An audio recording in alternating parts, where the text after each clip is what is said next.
Teman-teman semua, saya akan menunjukkan sebuah caption. Itu adalah laki-laki yang paling tengah menggunakan topi, mengatakan bahwa NTT rawan kristenisasi, sehingga PPM Saudi kirim 10 dai untuk berdakwah ke NTT. Menurut saya, seorang laki-laki bertopi hitam ini berusaha untuk memprovokasi umat beragama di NTT dengan mengatakan NTT rawan kristenisasi. Coba kita simak videonya. Bukan kami nggak toleransi, kami hanya ingin menjaga akidah-akidah saudara kami di daerah rawan kristenisasi.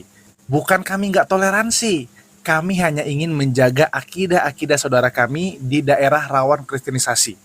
Yuk teman-teman, kita ikut program perjuangan PPMI Saudi yang akan mengirim 10 dai di daerah rawan kristenisasi. Caranya silakan lihat poster ini, atau lebih lengkapnya baca di caption. Ya, menurut saya, Anda mau berdakwah silakan saja, tetapi jangan coba-coba masuk ke NTT dengan alasan-alasan tertentu, karena NTT itu adalah kota toleransi nomor 1 di Indonesia. Tidak diterpa isu-isu agama, tidak ada pembubaran tempat ibadah, tidak ada pelarangan tempat ibadah. Semuanya ibadah dengan aman, damai, dan rukun. Jadi tidak perlu Anda mengirim dai-dai ke sana untuk berdakwah. Ya, menurut saya ini adalah caption yang sengaja disebarluaskan oleh seorang laki-laki ini dengan mengatakan NTT rawan kristenisasi.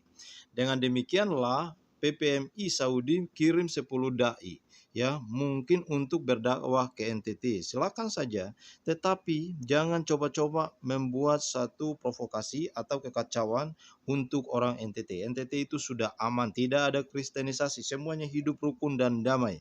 Nah, oleh karena itu saya akan mengajak kamu, teman-teman, untuk melihat apa yang dilakukan di NTT, terutama pemerintah, Pemda daerah di NTT. Semua umat beragama di NTT dilindungi oleh pemerintah setempat. Jadi, mari kita melihat. Ini contoh, salah satu contoh seorang mantan bupati kepada masyarakat-masyarakat umat beragama yang ada di NTT. Benarkah anggapan orang bahwa Bajawa ini ikon toleransi? Apakah ada faktor budaya yang mendukung itu kira-kira?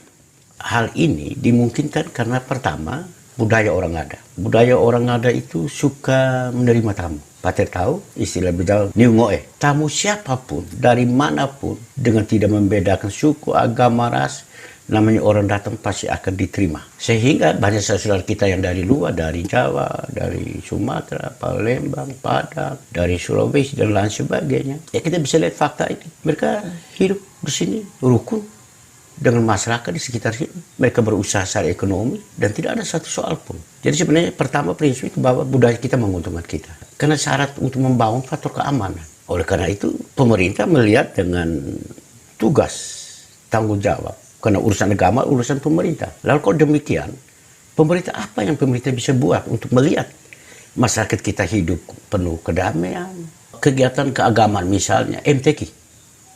Saudara-saudara Muslim. Saudara Muslim. Pemerintah yang tackle semua, pemerintah yang urus semua. Dan kita buat besar-besar di lapangan Kartini. MTQ tingkat Nusa Tenggara Timur. Oh, memang pernah terjadi di sini? Dan itu semua dibiayai oleh pemerintah daerah. Juga saudara-saudara kita yang sini kebetulan baik di tingkat MTQ tingkat provinsi, lalu juga ada yang mendapat kejuaraan harus ikut MTQ tingkat nasional, biaya mereka, biaya pergi pulang, akomodasi dan lain sebagainya, pemerintah yang biayai. Lalu juga ada kegiatan-kegiatan yang memang mereka setiap tahun itu hampir dana 10 miliar yang kita alokasikan di sini bersama DPR kita bantu. Untuk semua agama ini? Semua agama. Terakhir sebelum saya mengakhiri masa jabatan itu, saya ingat kita bantu masjid 500 juta di Amerika, dari sementara bangun belum selesai. Kemudian di Maumbawa juga demikian. Anda lihat ini. Ini adalah salah satu kota yang menjadi model toleransi, namanya Bajawa. Di jantung kota kecil yang damai ini, berdiri 3 bangunan rumah ibadat yang berdampingan seperti 3 batu tungku. Dari kota ini saya belajar tentang damai dan indahnya perbedaan. Masjid ini mula-mula adalah sebuah musola kecil milik kepolisian. Lalu karena umat muslim makin banyak, terutama saudara-saudara dari Padang yang menguasai perdagangan di bagian tekstil atau pakaian di kota ini, maka diperlebar menjadi masjid kecil. Ketika saya liburan, masjid itu sudah menjadi sangat besar, melebihi gereja di sebelahnya. Apa artinya ini? Kalau Anda ingin tahu. Karena di sana umat muslim diterima.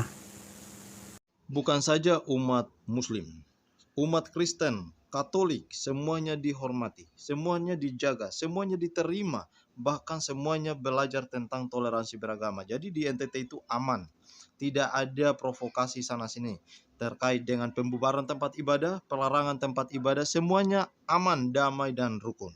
Jadi inilah yang ditanggapi oleh seorang Romo terkait dengan seorang laki-laki tadi dalam video caption tadi, yang menanggapi bahkan memberikan arahan kepada masyarakat bahwa inilah NTT. Mari kita melihat bersama. Yang kau maksudkan, bukankah secara data jelas NTT itu mayoritas agama Katolik dan Protestan yang menyayangi umat Muslim? Supaya Anda tahu bahwa di NTT sangat jarang orang persoalkan tentang agama. Dari sisi data, dari tahun ke tahun, jumlah umat Muslim terus bertambah. Salah satu contoh saya tunjukkan pada Anda bagaimana pastor Katolik terlibat dalam pembangunan masjid. Ini adalah Pater Hendrik SWD dalam foto ini. Saat memberikan bantuan untuk pembangunan masjid, beliau adalah seorang Islamolog tamatan di Kairo dan Roma. Lalu menyelesaikan program doktoral di UIN Syarif Hidayatullah, Jakarta.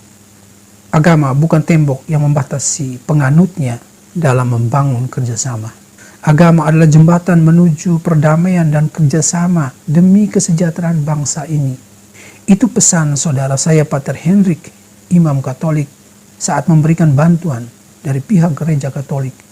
Sekali lagi, Anda melukai toleransi di NTT. Kalau Anda merujuk pada Maumere, Anda tahu bahwa ada perguruan tinggi Islam berdiri di sana. Bukan hanya itu, jika bicara toleransi, tidak pernah terdengar ada yang berdemo saat pembangunan masjid yang makin banyak ada di Maumere Sika. Apa arti kristenisasi dengan fakta seperti itu? Anda telah melukai toleransi di NTT dengan mengajak semua orang melihat caption yang Anda bagikan ini.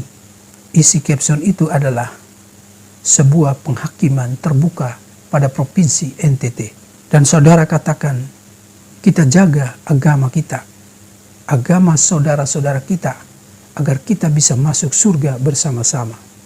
Saudaraku terkasih, jagalah agamamu tetapi jangan kau sakiti kebaikan orang NTT dengan narasi tentang surgamu. Jagalah agamamu tetapi jangan kau hakimi kebaikan orang Maumere Sika dengan penghakimanmu. Dengan 10 dai dari Arab, kau berharap agar bisa datang mengeluarkan saudara-saudaramu dari daerah yang kau katakan rawan, agar bisa masuk surga setelah mati bersama-sama dengan kalimat sucimu itu keyakinanmu, dan pasti saya menghargai imanmu. Tetapi justifikasi dengan istilah rawan kristenisasi untuk NTT adalah sebuah kejahatan verbal.